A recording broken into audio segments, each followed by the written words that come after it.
एखाद्या उड्डाणपुलाच्या खाली घराची गॅलरी असते हे ऐकून जरा आश्चर्य होईल। मात्र अशी घटना नागपुरात घडली। उड्डाणपुलाचं काम सुरू आहे आणि त्याच्या खाली घराची गॅलरी येते आहे।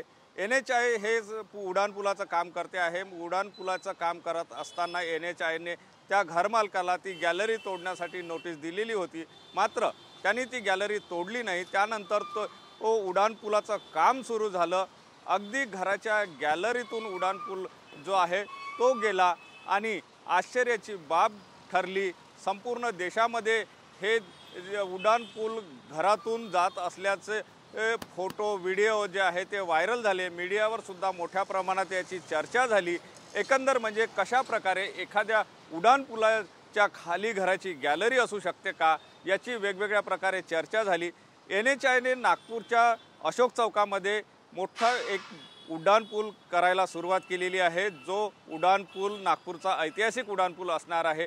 इंदोरा चौकापासून त्याची सुरुवात होऊन तो ताजबागपर्यंत जाणार आहे आणि महत्त्वाचं म्हणजे ज्या अशोक चौकामध्ये ही घराची गॅलरी उड्डाणपुलाच्या खाली आली होती त्या ठिकाणी पुलाचा गोल राऊंड करून त्या ठिकाणावरून 5 मार्ग फुटणार आहे। म्हणजे अतिशय महत्त्वाचा असा हा उड्डाणपुलाचं काम या ठिकाणी सुरू आहे आणि त्याच मध्ये एकच घर होतं। पत्रे नावाच्या व्यक्तीचं हे घर आहे। ते घर अतिक्रमणात असल्याचं सुद्धा पुढे आलं। मात्र त्यांनी ते पाडलं नव्हतं। शेवटी आता मात्र पत्रे यांना वेगवेगळ्या प्रकारच्या नोटिसेस NHAI कडून महानगरपालिकेकडून देण्यात आल्या। त्यानंतर स्वतः आता पत्रे यांनी ते गॅलरी पाडायला सुरुवात केलेली आहे। एकंदर या उड्डाणपूल घराच्या गॅलरीतून गेल्याची चर्चा जी आहे ते लाखो लोकांमध्ये झाली। संपूर्ण देशात झाली। सोशल मीडियावर मोठ्या प्रमाणात हा व्हिडिओ जो आहे तो व्हायरल झालेला होता आणि त्याची चर्चा मोठ्या प्रमाणात रंगलेली होती। प्रत्येक जण या ठिकाणावरून येणारा जाणारा प्रत्येक जण वाकून ते पाहायचा की उड्डाणपुलाच्या खाली गॅलरी कशी असू शकते। घरच्यांना मात्र त्याबद्दल काहीही प्रॉब्लेम नाही आम्हाला अशा प्रकारे त्यांनी सांगितलेलं होतं। मात्र सुरक्षेच्या दृष्टिकोनातून जर बघितलं तर सुरक्षेच्या दृष्टिकोनातून ते अतिशय धोकादायक असं ठरणार होतं। त्यामुळे NHAI ने त्याला नोटीस दिली। नोटीस दिल्यानंतरही त्यांनी बरेच दिवसपर्यंत ती पाडली नाही। शेवटी आता स्वतः कॉन्ट्रॅक्टर लावून ती गॅलरी त्या घरमालकाने पाडायला सुरुवात केलेली आहे। नागपूरच्या दृष्टिकोनातून हा पूल अतिशय महत्त्वाचा ठरणारा पूल आहे आणि त्या पुलाच्या खाली अगदी मधोमधला हा भाग असताना त्या ठिकाणी अशा प्रकारे गॅलरी हे धोकादायक होतीच। एकंदर म्हणजे या अशोक चौकात येणाऱ्या उड्डाणपुलाचा जर आपण मार्ग जर बघितले तर या ठिकाणावरून 5 मार्ग फुटतात।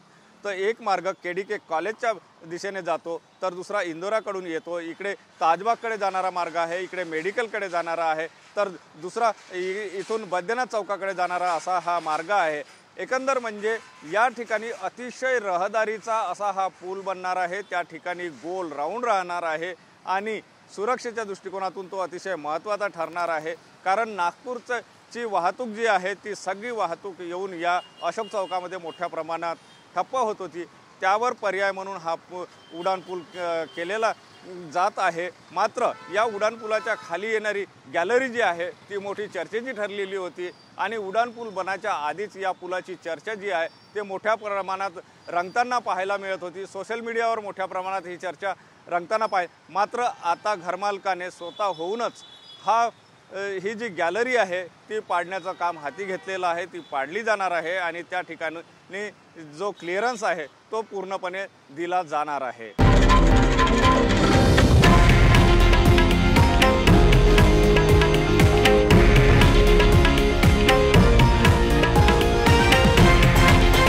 हे आहे देशातील नंबर 1 न्यूज नेटवर्क आणि आपण पाहत आहात TV9 मराठी, एकमेव।